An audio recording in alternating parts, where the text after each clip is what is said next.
Palavra da Verdade, a exposição bíblica com Hernandes Dias Lopes. O texto de João, capítulo 21. Por gentileza, abra sua Bíblia. João, capítulo 21. Nós leremos até o versículo 19. E está escrito o seguinte: Depois disto, tornou Jesus a manifestar-se aos discípulos junto do mar de Tiberíades, e foi assim que ele se manifestou.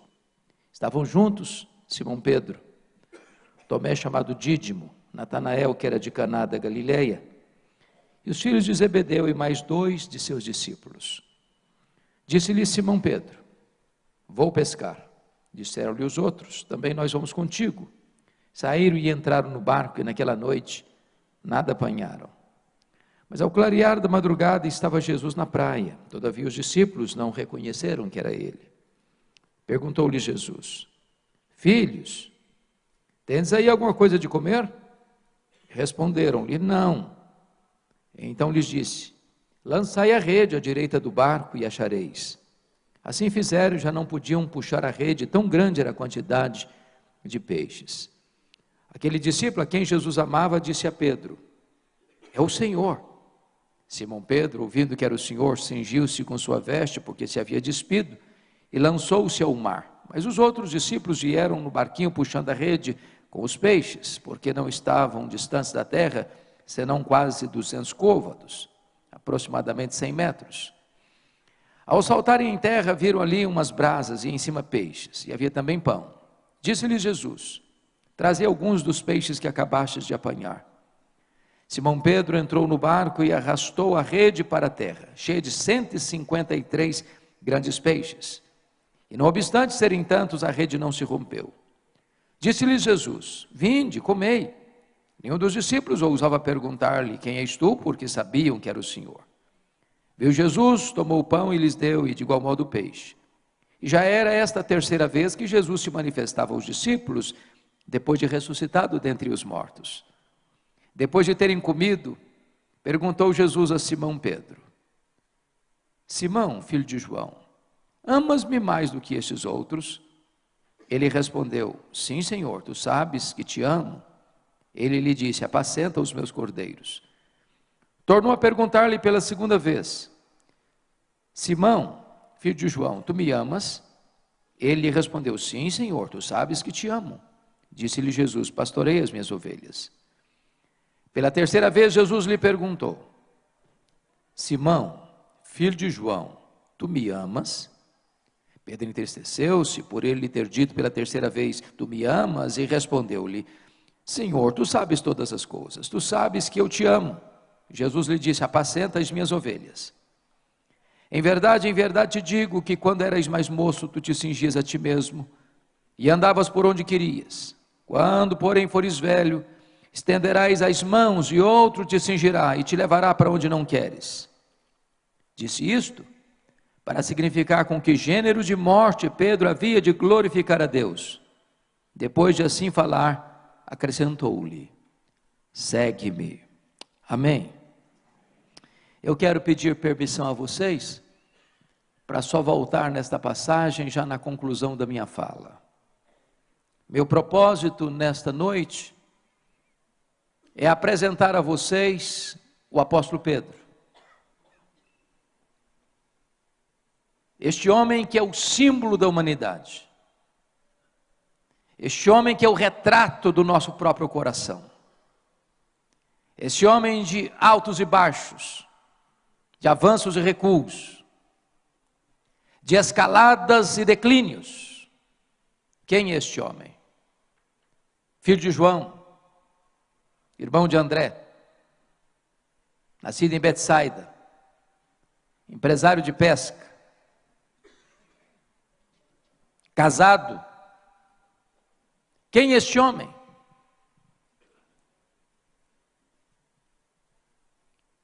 Este homem está aqui hoje. Ele não apenas está entre nós nesta noite.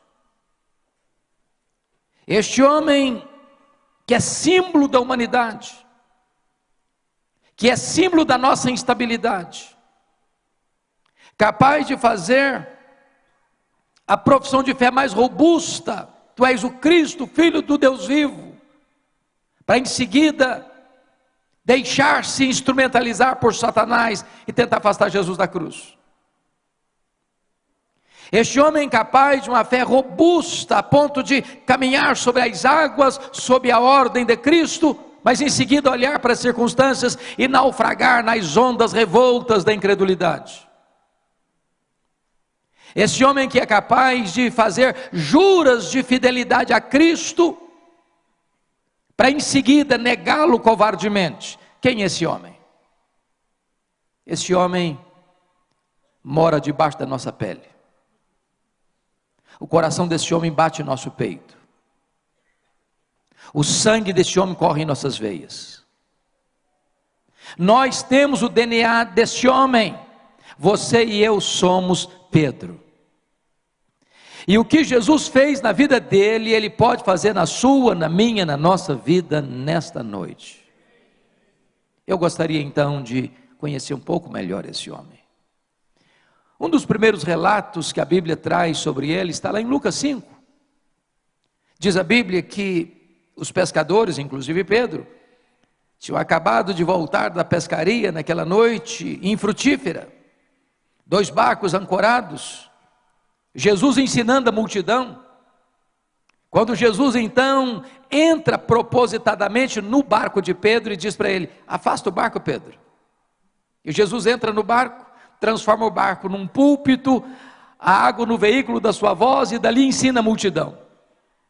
Depois Jesus diz a Pedro assim: Pedro, faze-te ao largo, vá para o fundo, lançai as vossas redes para pescar.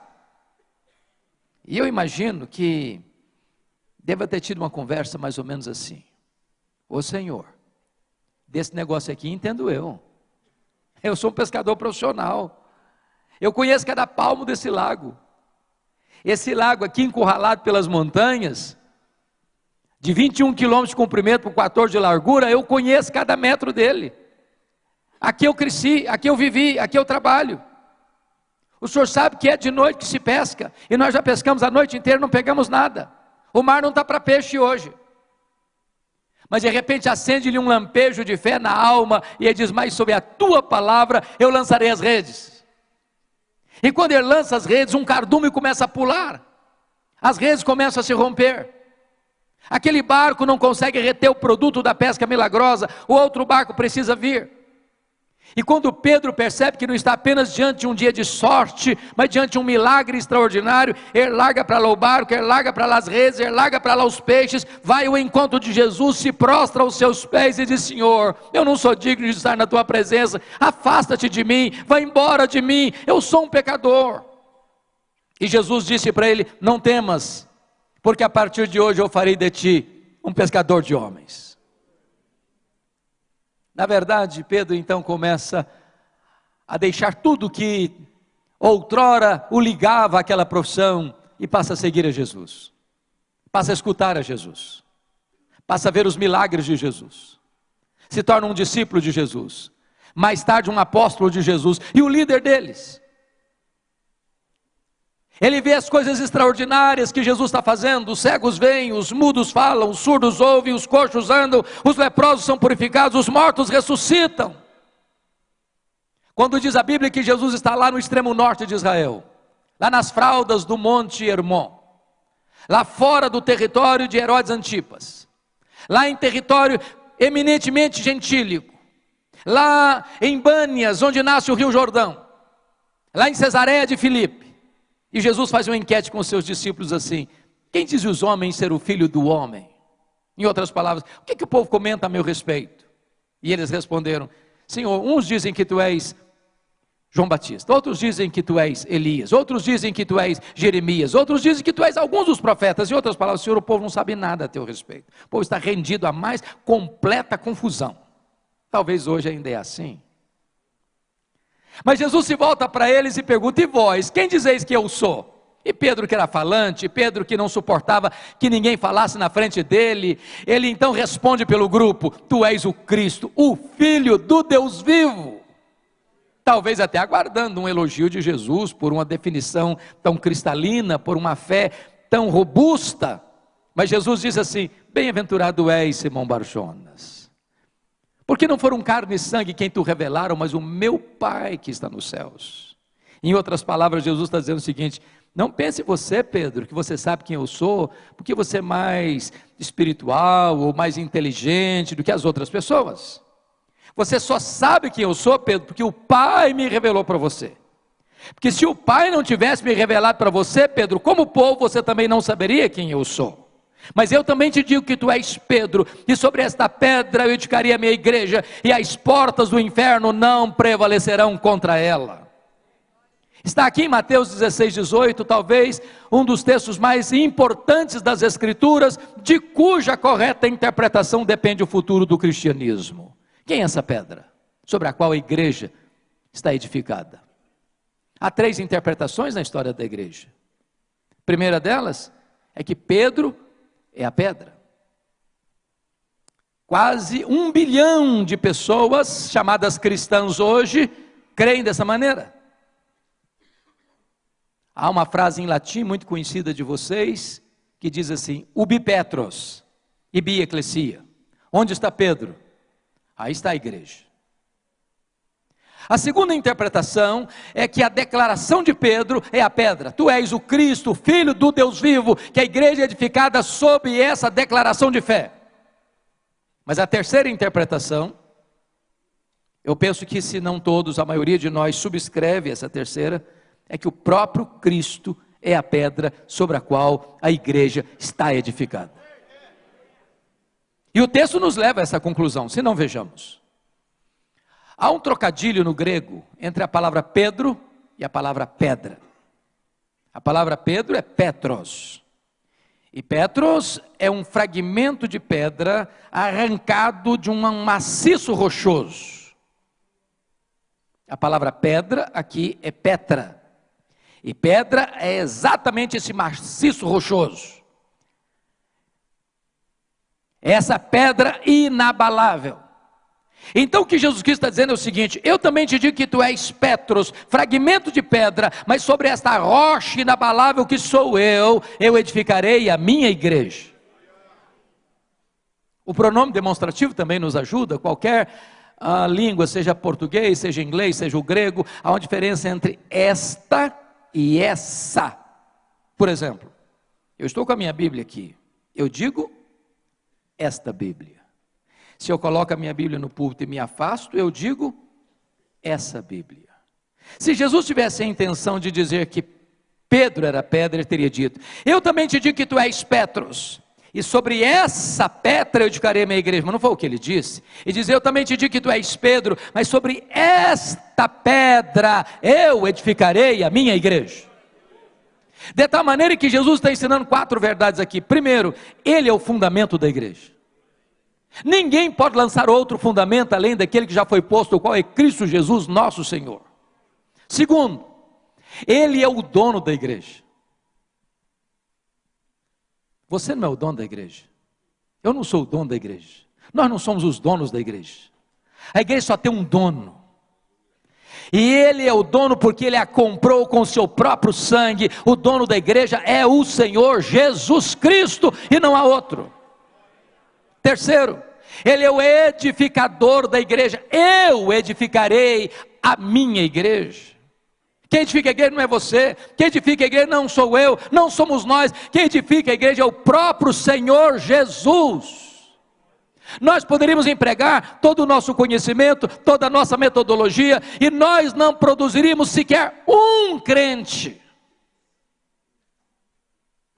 Preciso concordar com o pregador batista Charles Haddon Spurgeon, quando ele disse que é mais fácil acreditar que um leão tornar-se-á vegetariano do que acreditar que uma alma sequer possa ser salva, senão pelo poder do nome de Jesus, pela obra do Espírito Santo de Deus. Quarto lugar, Jesus é o protetor da igreja. As portas do inferno não prevalecerão contra ela. não tem pobreza, não tem perseguição, não tem martírio, não tem prisão, não tem açoite, não tem fornalha, não tem obra qualquer do inferno que possa destruir a igreja do Deus vivo, porque aquele que a salvou é também o seu protetor. Depois que Jesus explica para os seus discípulos, então, essa verdade bendita, diz Mateus 16 que ele passa por uma nova fase do seu ensino. E pela primeira vez em Mateus, ele revela para os seus discípulos que ele tinha que subir para Jerusalém, sofrer muitas coisas nas mãos dos principais sacerdotes e anciãos, ser morto, crucificado, para ressuscitar ao terceiro dia. Então diz a Bíblia, que o mesmo Pedro que dissera para ele, tu és o Cristo, filho do Deus vivo, chama Jesus da parte e diz, vem cá Jesus, vem cá um pouquinho, e passa a repreender a Jesus.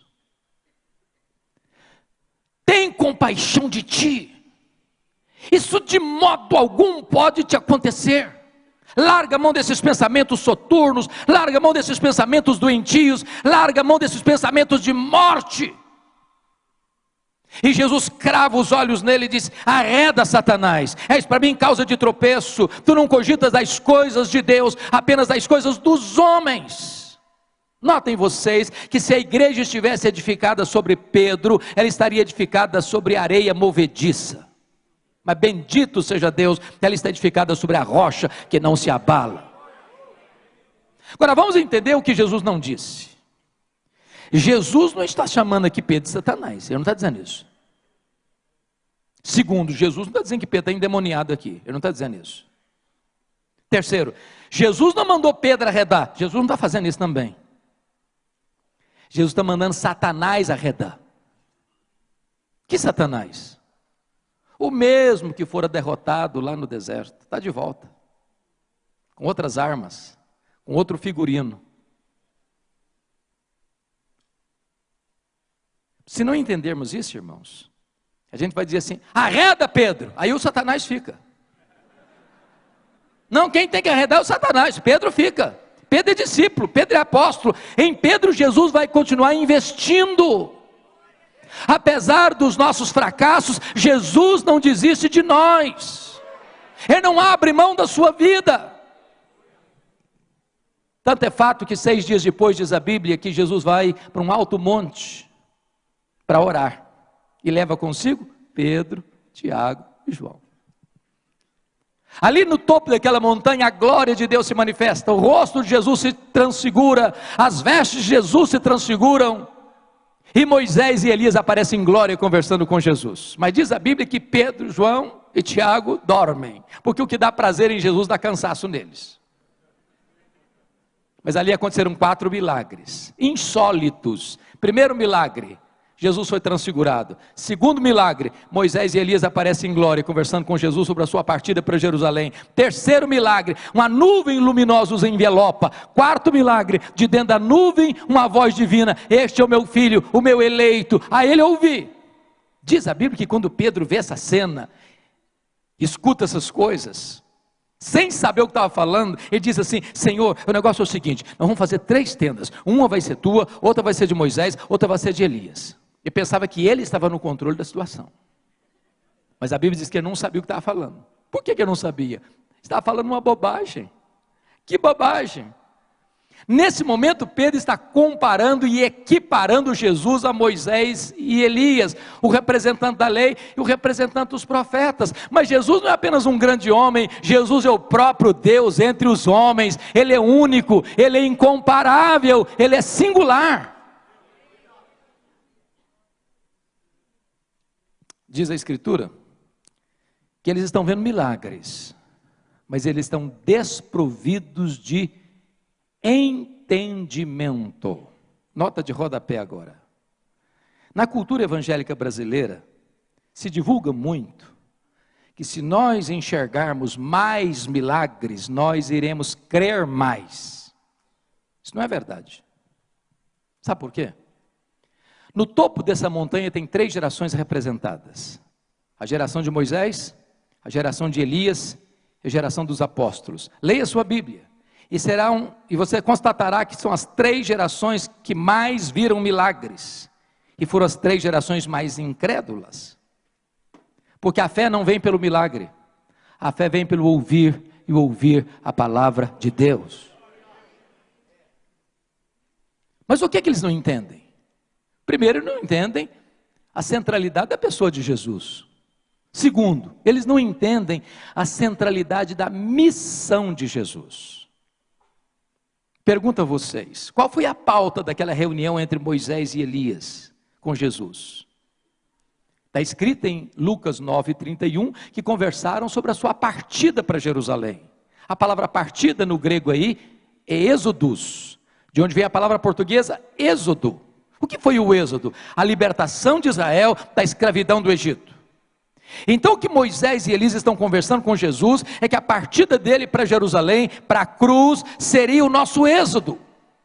Foi lá na cruz que Jesus quebrou as nossas cadeias, foi lá na cruz que Jesus nos tornou verdadeiramente livres.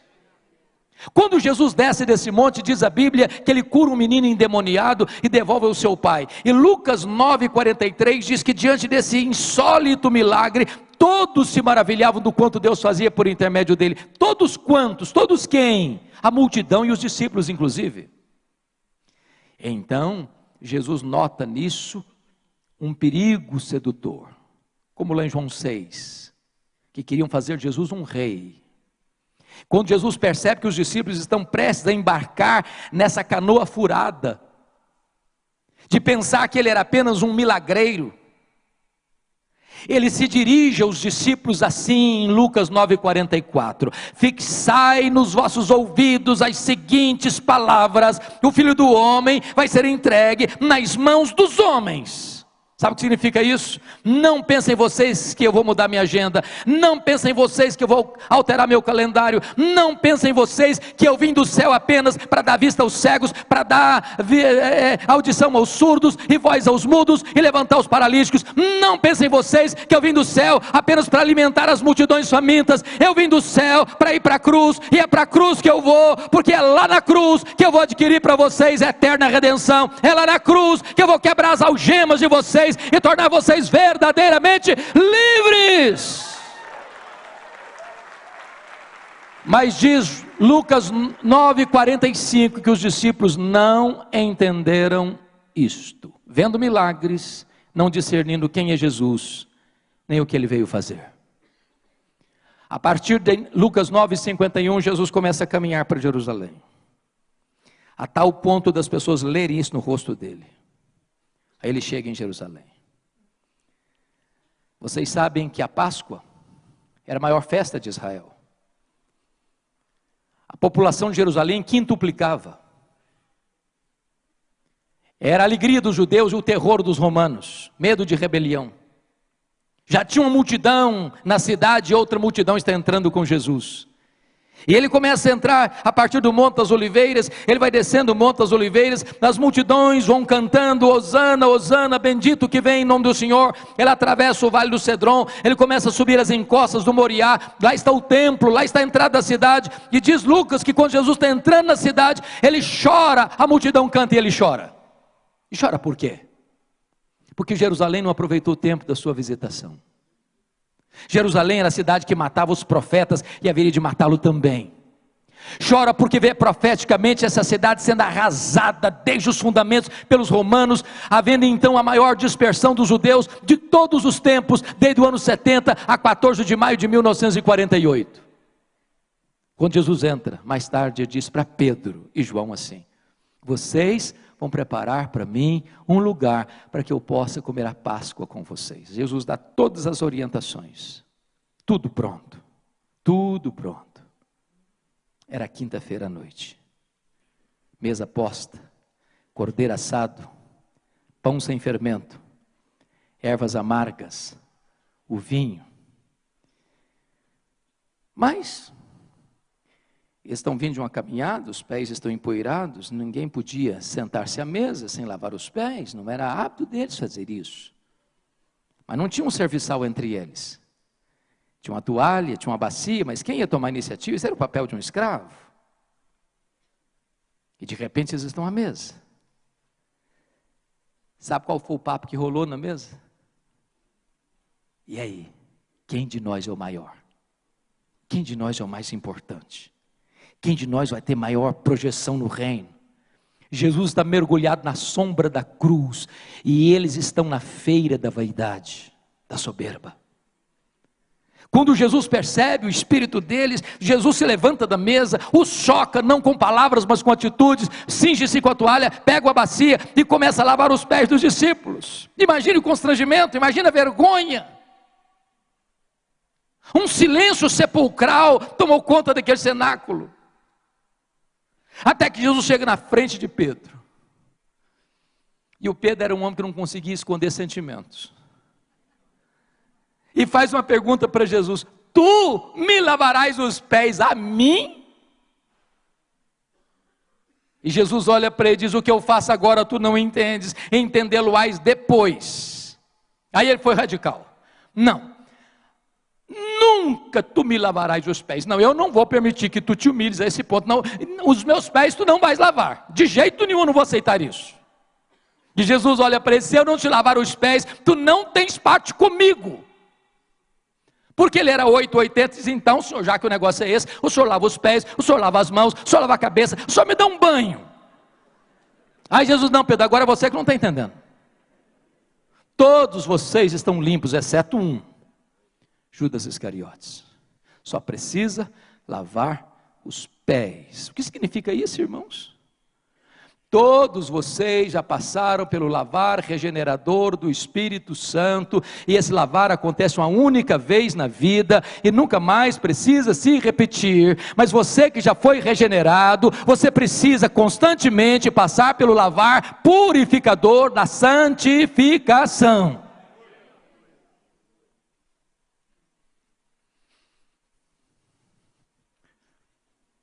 Ali diz a Bíblia que Jesus fala para eles do céu, da casa do Pai, da segunda vinda, do derramamento do Espírito, da sua paz. Ali Jesus institui a ceia, fazendo uma transição do judaísmo para o cristianismo, da Páscoa para a Santa Ceia, e ali Jesus canta um hino, e diz a Bíblia que dali Jesus desce rumo ao jardim do Getsemane. Quando Jesus está saindo do cenáculo, ele dirige-se aos seus discípulos assim: nesta noite, todos vós vos escandalizareis comigo. Como está escrito: ferirei o pastor e as ovelhas ficarão dispersas. Aí Jesus se aproxima bem pertinho de Pedro e disse: Pedro, Satanás vos requereu para peneirardes como trigo, mas eu roguei por ti para que a tua fé não desfaleça. Quando te converteres, quando voltares para mim, fortalece os teus irmãos. Eu acho que Pedro deu uma raspada na garganta. Ah, Senhor, eu sei muito bem o que está acontecendo. O clima está pesado. Tem uma orquestração nos bastidores do poder eclesiástico, orquestrando a sua prisão e a sua morte. Eu sei de tudo, eu estou percebendo tudo. Eu vou dizer uma coisa para o senhor: eu acho que os meus colegas não vão aguentar a pressão. Mas deixa eu dizer uma coisa para o senhor: comigo o senhor pode contar.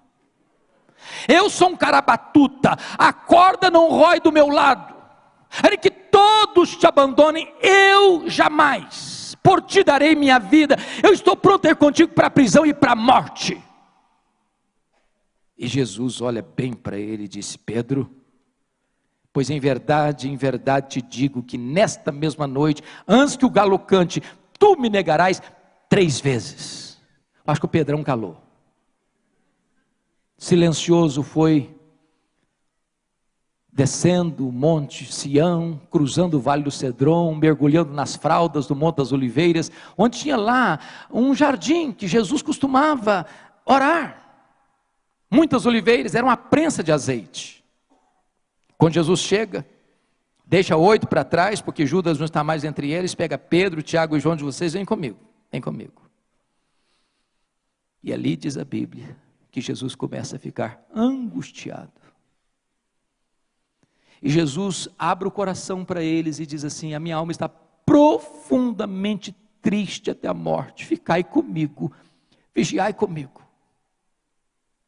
E o eterno Filho de Deus avança sozinho para o interior do jardim, prostra-se com o rosto no chão, o Rei da Glória, o Criador do universo. E diz a Bíblia que ali ele ora e ele chora, e ele ora e ele chora, porque Hebreus 5,7 diz que ele ofereceu forte clamor e lágrimas àquele que podia livrá-lo da morte. E ele clama dizendo: Pai, se possível, passe de mim este cálice sem que eu beba, mas se não, seja feita a tua vontade. A grande pergunta é: que cálice era esse? Será que era a certeza de que ele seria abandonado pelos seus discípulos naquela noite? Será que era a convicção de que as autoridades botariam a mão nele porque chegara a hora das trevas? Será que era a convicção de que ele seria levado ao concílio judaico, ao sinédrio, e ali seria cuspido e esbordoado?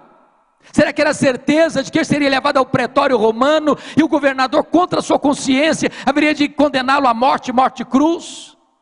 Será que era a certeza que ele caminharia pelas ruas estreitas de Jerusalém, debaixo de apupos e vaias de uma multidão ensandecida, gritando: crucifica-o, crucifica-o? Será que era a certeza que ele seria esticado naquele leito vertical da morte, entre a terra e os céus, 6 horas de dor, de cãibras e de sede atroz? E a resposta é 1000 vezes não. Que cálice era esse? Esse cálice era a santa ira de Deus, que devia cair sobre a sua cabeça, sobre a minha cabeça, sobre a nossa cabeça. Este cálice era a consciência plena de que ele, sendo amado do Pai, gritaria daquela cruz: Deus meu, por que me desamparaste? Este cálice era a consciência de que, sendo ele santo, santo, santo, adorado por anjos e querubins, seria feito pecado por nós. Ele sorveu cada gota desse cálice. Quando ele se levantou, se dirigiu aos discípulos, eles estavam dormindo. Jesus não acorda os 3, não, só acorda Pedro. Pedrão, nem uma hora pudeste vigiar comigo? Vigiar e orar para que não entreis em tentação. O espírito está pronto, mas a carne é fraca. Voltou, derramou o seu coração de novo. Orou, chorou, repetiu as mesmas palavras. Quando ele se levanta, volta para os discípulos, estão dormindo de novo. Mas diz a Bíblia, em Lucas, quando ele termina o segundo período de oração, vem um anjo do céu para confortá-lo, mas não para livrá-lo do sofrimento, porque o sofrimento seria mais profundo ainda. Quando ele volta para o terceiro período de oração, agora não molha o chão apenas com as suas lágrimas, ele molha o chão com o seu sangue. Quando ele se levanta, os discípulos estão dormindo. E ele dá uma balançada neles e diz assim: ainda dormis e repousais? Acordai, vamos-nos, o inimigo se aproxima. Prestem bem atenção. A partir desse terceiro período de oração, não tem mais angústia em Jesus. Não tem mais angústia. Eu quero dizer para você que a grande batalha foi travada aqui no Getsemane. É aqui que o inferno reúne toda a sua corja e joga em cima dele o bafo de Satanás. É aqui que ele chora, é aqui que ele sangra. E quando ele se levanta dessa reunião de oração, ele está robusto e forte como uma rocha inabalável. Quando as pessoas vêm para prendê-lo, é ele quem se apresenta e pergunta: a quem buscais? A Jesus o Nazareno. Pois sou eu. E caíram por terra.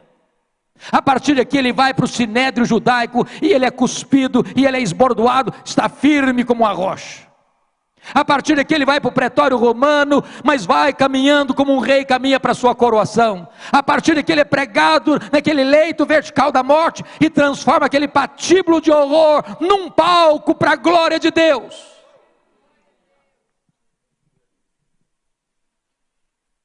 Quando Pedro acordou atabalhoadamente e viu a multidão chegando, diz a Bíblia que ele saca a sua espada, corta a orelha do mal. Jesus: pô, Pedro, guarda essa espada. Se eu precisasse de ajuda, eu rogaria ao Pai e me mandaria mais de 72 mil anjos. mais de 12 legiões de anjos. Naquela noite, Jesus foi preso. Sabem por quê? Não porque sucumbiu ao poder de Roma, não porque fracassou diante das orquestrações do Sinédrio, porque aquela era a hora das trevas. Para aquela hora ele tinha vindo. E os discípulos se dispersaram, inclusive Pedro, covardemente. Mas João, aparentado sumo sacerdote, está caminhando para lá e Pedro se encosta nele. E Pedro consegue entrar lá dentro do pátio da casa do sumo sacerdote, onde Jesus estava sendo interrogado e espancado. Tinha uma fogueira, a noite estava fria, e ele se encosta. Quando passa uma criada,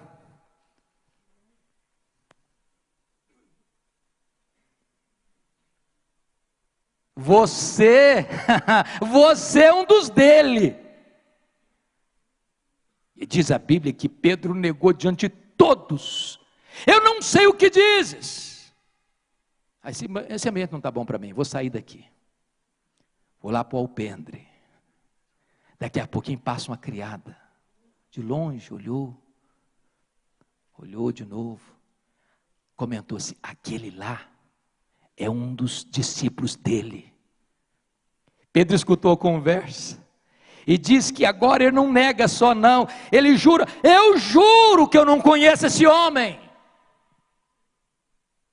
Daqui a pouquinho chegam alguns homens, talvez daqueles que foram ao jardim do Getsemane, encostam bem no Pedro e dizem: o teu modo galileu de falar, esse sotaque nortista seu, não dá para disfarçar, você é discípulo dele sim. E diz a Bíblia que ele começa a praguejar, que ele começa a blasfemar, que ele começa a falar palavrão. Eu não sei o que diz, eu não conheço esse homem. E o galo cantou. E Jesus cravou nele o seu olhar, e diz a Bíblia que ele caiu em si, saiu dali e desatou a chorar, e saiu dali chorando amargamente. Naquela noite Jesus foi esbordoado e Pedro não estava lá. Domingo, sexta-feira de manhã, o Sinédrio se reúne às pressas, para costurar mais uma acusação contra Jesus. Agora é blasfêmia e conspiração. Pedro não estava lá. Sexta de manhã, Jesus é levado ao pretório romano. Pilatos o condena covardemente. Pedro não estava lá. Foi preciso que um outro Simão ajudasse Jesus a carregar a cruz, porque o Simão Pedro não estava lá. 9 horas da manhã, Jesus é crucificado. Pedro não estava lá. 6 horas de sede, de cãibras, de dores. Pedro não estava lá. 3 horas da tarde, Jesus entrega o seu espírito. Pedro não estava lá, nem para lhe dar um sepultamento digno. Jesus é sepultado. Pedro não estava lá. Silêncio do sábado, Pedro está escondido. Domingo de manhã, não é Pedro, são as mulheres que vão ao sepulcro. Quando chega uma surpresa, a pedra foi rolada, o túmulo está aberto, elas entram, o túmulo está vazio, ela sai, tem um anjo sentado em cima da pedra, e perguntam para elas assim: mas o que vocês vieram fazer aqui? Procurar entre os mortos aquele que está vivo. Eu não estava mais aqui não, ele ressuscitou.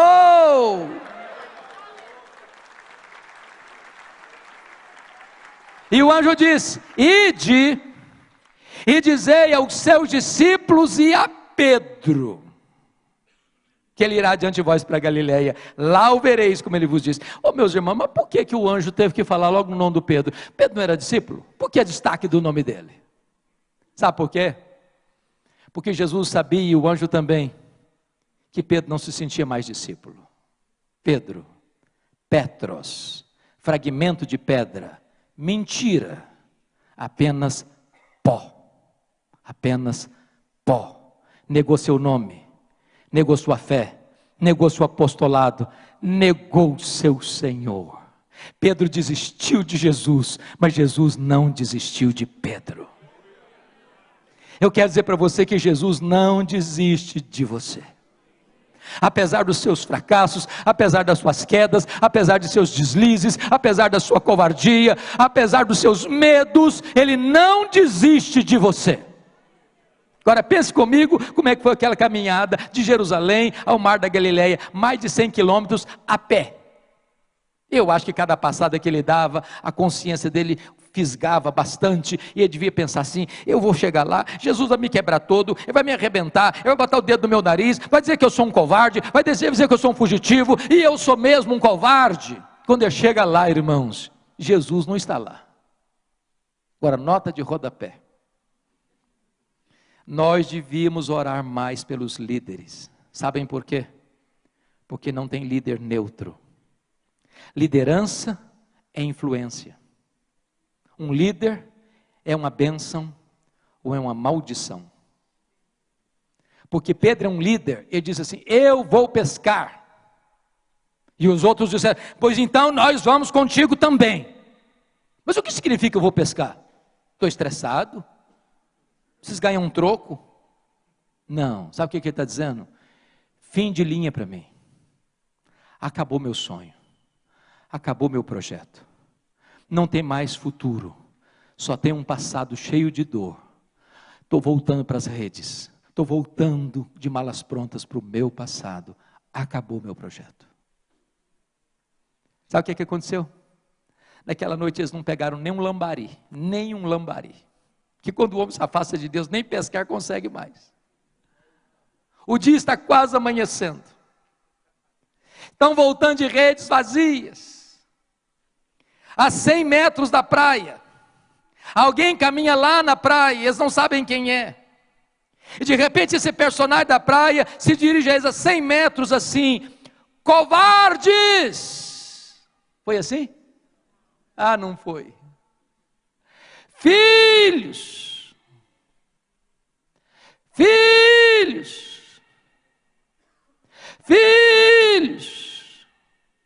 Para um bando de covardes. Tem nessa única palavra mais de uma tonelada de graça. Filhos! É assim que ele vê você, apesar dos seus fracassos e quedas. Filhos! Tens aí alguma coisa de comer? É claro que ele não está fazendo essa pergunta porque precisa dessa informação. Ele não faz essa pergunta por causa dele, ele faz essa pergunta por causa dos discípulos. Não! Então lançai a rede à direita do barco e achareis. Aquele que você serve conhece as profundezas do mar e domina sobre os peixes do mar. Quando lançam as redes, meus irmãos, 153 grandes peixes começam a pular nas redes. Não se romperam. Eu acho que eram emprestadas. E Jesus não queria que eles tivessem prejuízo. De repente, o João, que tinha uma espiritualidade mais aguçada, disse: ô Pedro, é Jesus, ele está aqui, Pedro, ele chegou, Pedro. O Pedro percebeu a coisa, largou o barco para lá, largou as redes para lá, largou os peixes para lá, nadou 100 metros, coração acelerado, e agora ele vai me quebrar, ele vai me arrebentar todo, ele vai botar o dedo no meu nariz, eu vou ter que enfrentar essa situação. Quando ele chega na praia, um susto. Sabe o que ele vê na praia? Um braseiro com pão e com peixe. Só tem 2 lugares no Novo Testamento onde aparece a palavra braseiro. Foi onde Pedro negou Jesus e onde Pedro foi restaurado por Jesus. Jesus plantou aquele braseiro ali, irmãos, como que refazendo a cena do crime, para curar a mente de Pedro, a psique de Pedro, as emoções de Pedro. Jesus está dizendo: Pedro, sabe por que eu botei esse braseiro aqui, meu filho? Eu botei esse braseiro aqui para dizer para você que na mesma geografia que você caiu, eu vou levantar você. Na mesma geografia que você me negou, você vai ter a oportunidade de me confessar. Na mesma geografia onde você fracassou, eu vou restaurar a sua vida, Pedro. Sabe por quê, Pedro?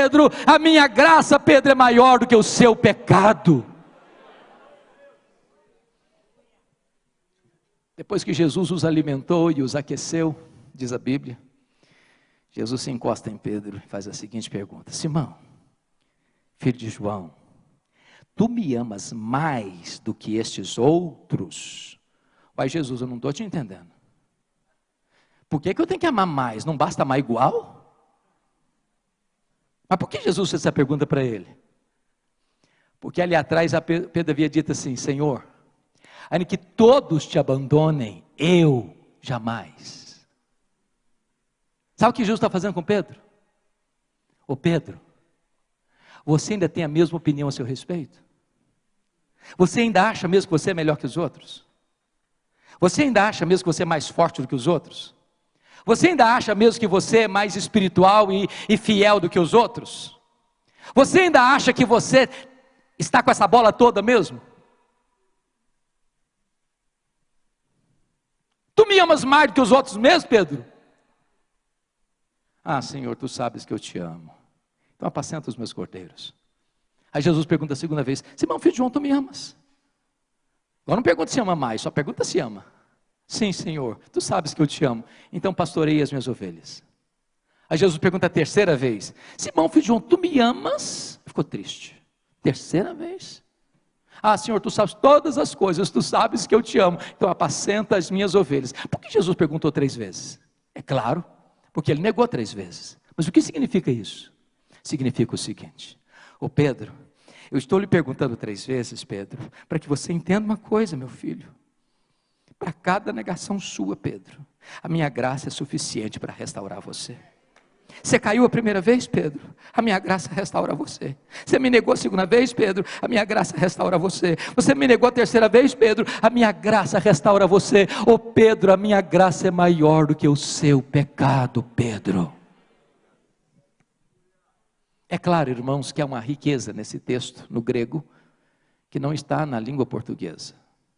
Vocês bem sabem disso. Há 2 verbos sendo usados aqui nesse diálogo entre Jesus e Pedro. O verbo agapau e o verbo filéu. Quando Jesus pergunta a Pedro a primeira vez, Jesus pergunta assim: Petros, agapas me. Tu me amas com amor ágape? Tu me amas a ponto de dares tua vida por mim? Tu me amas a ponto de morreres por mim?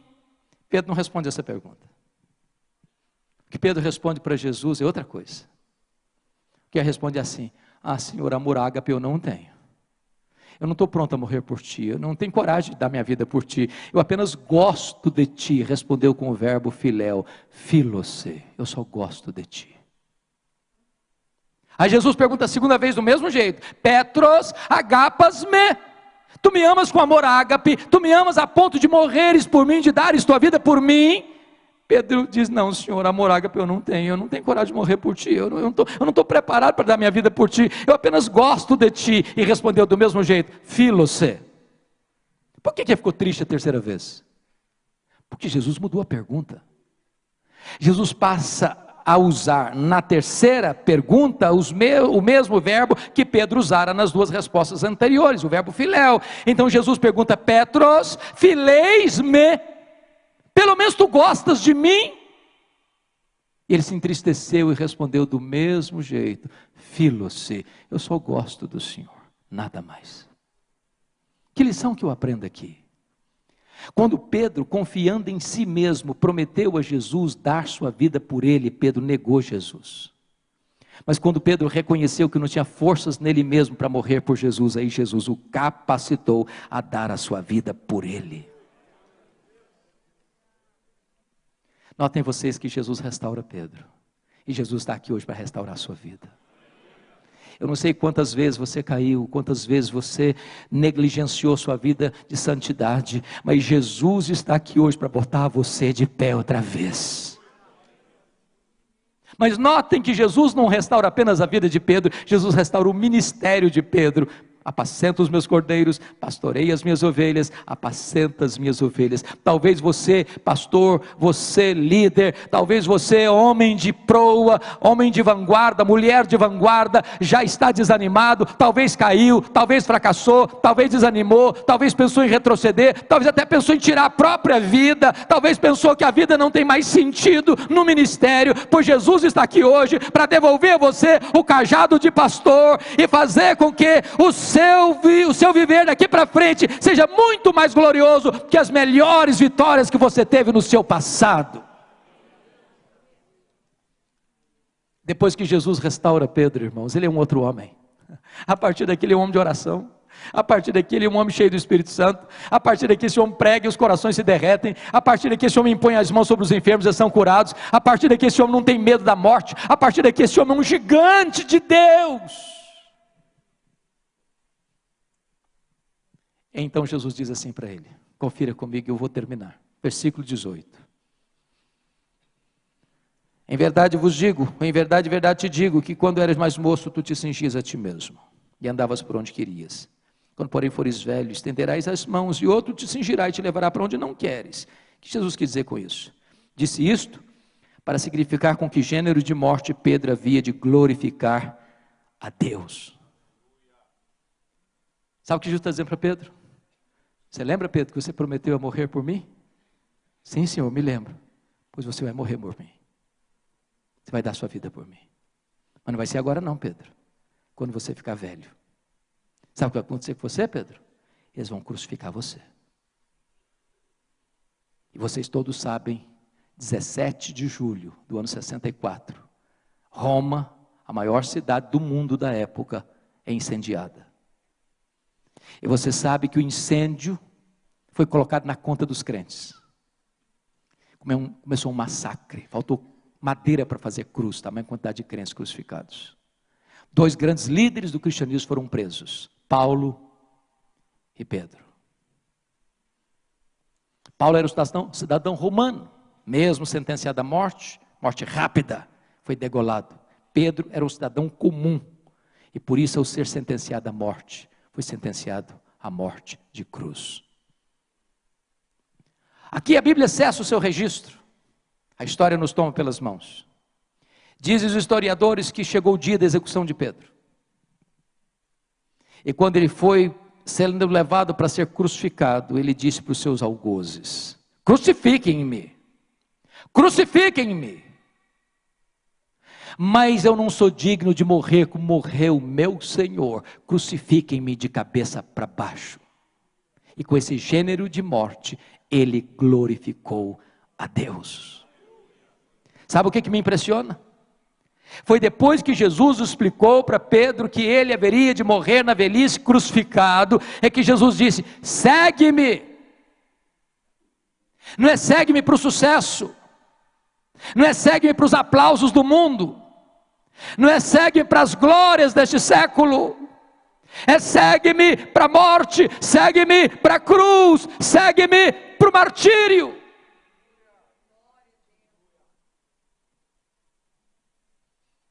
E eu termino dizendo o seguinte: o que esse homem sentiu na hora que estava sendo levado para morrer, no corredor da morte? Ô irmão, nós assistimos há pouco tempo um brasileiro sentenciado à morte num país asiático. A embaixada lutou por isso, os brasileiros solicitaram a isso, o governo brasileiro pediu a isso, não teve jeito, aquele cidadão brasileiro foi executado. Que drama, que dor, que dia difícil, contagem regressiva. Imagine Pedro, contagem regressiva no corredor da morte. O que é que ele sentiu? Isso a Bíblia revela. Abra sua Bíblia aí para fechar. Segunda carta de Pedro, capítulo 1, versos 14 e 15.